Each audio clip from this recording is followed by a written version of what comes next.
Assalamualaikum warahmatullahi wabarakatuh. Perkenalkan, nama saya Taufik Hidayat dari Prodi Ekonomi Syariah, ingin melaksanakan tugas UAS Metodologi Islam. Di sini saya ingin menjelaskannya. Berikut adalah informasi lengkap tentang Hamid Fahmi Zakariash sebagai tokoh Islam kontemporer. Profil umum: Hafiz Hamid Zakariash lahir di Ponorogo pada 13 September 1958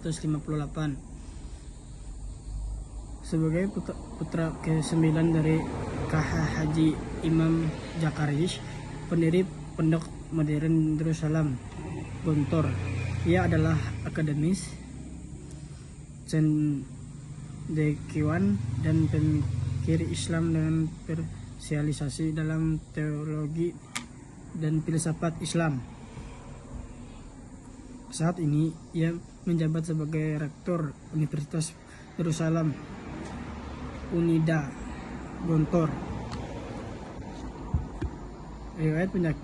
Riwayat pendidikan dasar menengah selesai di Kuliatul Muallimin Al-Islamiyah Pondok Modern Darussalam Gontor. Sarjana Institut Pendidikan Darussalam sekarang Unida Gontor, jurusan Ilmu Pendidikan lulusan 1982. Magister pertama Universitas Punjab Lahore, Pakistan, bidang pendidikan menengah lulusan 1986. Magister kedua Universitas Birmingham, Inggris, dengan beasiswa British Council, bidang filsafat dengan tesis Ibn Taimiyah is Chief Queen of Philosophy, lulusan 1998. Doktor Intellectual Institute of Islamic Thought and Civilization Institute Kuala Lumpur, Malaysia. Kuala Lumpur, Malaysia. Filsafat Islam dengan fokus penelitian konsep konstelitas Al-Ghazali, lulusan 2006.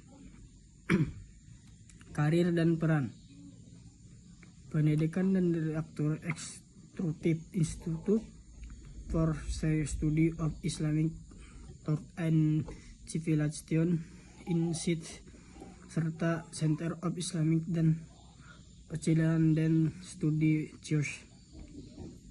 Ketua Majelis Intelektual dan Ulama Muda Indonesia (MIUMI).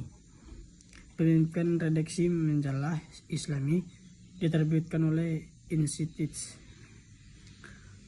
Penasihat Doktor kepada Syed Muhammad Nakwil Al-Atas, pemikiran Islam ternama Malaysia. Pemikiran utama: yang pertama, kritik terhadap westernisasi dan liberalisasi. Dia menekankan pentingnya mempertahankan identitas keislaman dan tidak terjebak dalam dominasi pandangan dunia barat. Dalam dukungan Misyakat, refleksi tentang Islam, westernisasi dan liberalisasi, ia menitikan upaya memaksakan nilai-nilai liberal terhadap pada Islam dan dianggap termasuk tradisi keilmuan Islam. Yang kedua, pandangan hidup dan epistemologi Islam. Ia berpendapat bahwa pandangan hidup Islam berakat pada tauhid dan menjadi dasar kreatif. Membangun peradaban, ilmu pengetahuan harus bersumber dari wahyu dan rasionalis yang beriman, bukan hanya materialisme yang memikirkan Tuhan. Yang ketiga, revitalisasi tradisi intelektual Islam. Ia mendorong pemahaman kembali kontribusi ulama klasik seperti Al-Ghazali, Al-Farabi, dan Ibn Rushd yang telah mempengaruhi peradaban Barat. Dengan menekankan pentingnya melestarikan wirasan tersebut. Karya tulisan utama pemikiran Al-Ghazali tentang pendidikan pada 1990. Misyakat, refleksi tentang Islam, westernasasi dan liberalisasi pada 2012. Membangun peradaban Islam dengan ilmu pengetahuan dan hak, keberagaman adab dan peradaban, karya peningkatan untuk Syekh Muhammad Naqil al-Atas, memugar sulum tradisi intelektual di alam Melayu, kontribusi dalam dunia Islam zaman sekarang. Sebagai pemikiran otoritatif, ia telah membentuk paradigma berpikir Islam di kalangan generasi muda melalui perjalanan dan penelitian. UNIDA Gotor di bawah kepemimpinannya menjadi pusat pendidikan tinggi Islam yang menghasilkan intelektual berwawasan global namun berkat kuat pada nilai-nilai keislaman. Ia aktif dalam diskusi internasional tentang Islam, termasuk menjadi delegasi Indonesia dalam simposium di Jepang dan Australia.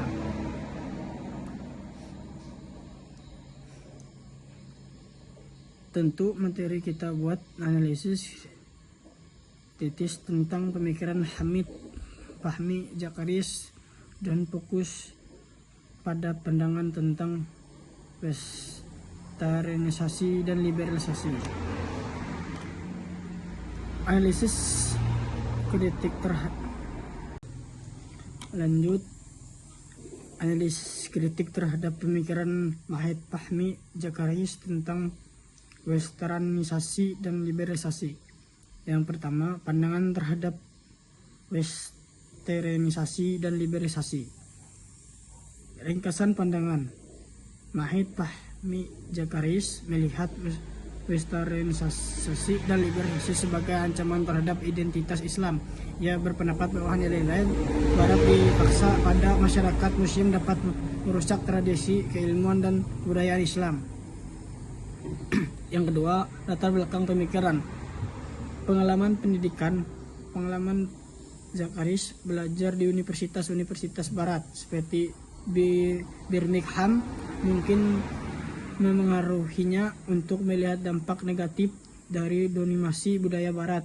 Ia mungkin melihat bagaimana nilai-nilai barat seringkali bertentangan dan ajaran Islam. Keluarga dan lingkungan sebagai putra pendidikan pondok Pesantren Gontor. Ia tumbuh dalam lingkungan yang menekankan pada pendidikan Islam yang kuat dan keris terhadap pengaruh asing. Yang ketiga, analisis kritis. Kekuatan argumen, konsistensi dan nilai Islam. Argumen Zakaria konsisten dalam upaya menjaga nilai-nilai Islam yang otentik dalam banyak hal, dan liberalisasi memang dapat mengisi nilai-nilai tradisional yang dijunjung tinggi oleh umat Islam. Referensi dengan konsisten global. Di area globalisasi, kekhawatiran tentang hilang identitas budaya sangat relevan. Banyak negara termasuk Indonesia terjun untuk menjaga identitas nasional mereka di tengah arus informasi dan budaya global. Potensi kelemahan generalisasi. Ada potensi generalisasi dalam pandangannya. Tidak semua aspek westernisasi dan liberalisasi harus ditolak. Beberapa nilai seperti demokrasi, hak sesuai manusia, hak asasi manusia, dan kebebasan berekspresi dapat selaras dengan prinsip-prinsip Islam jika dipahami dengan benar. Kurangnya Nusantara.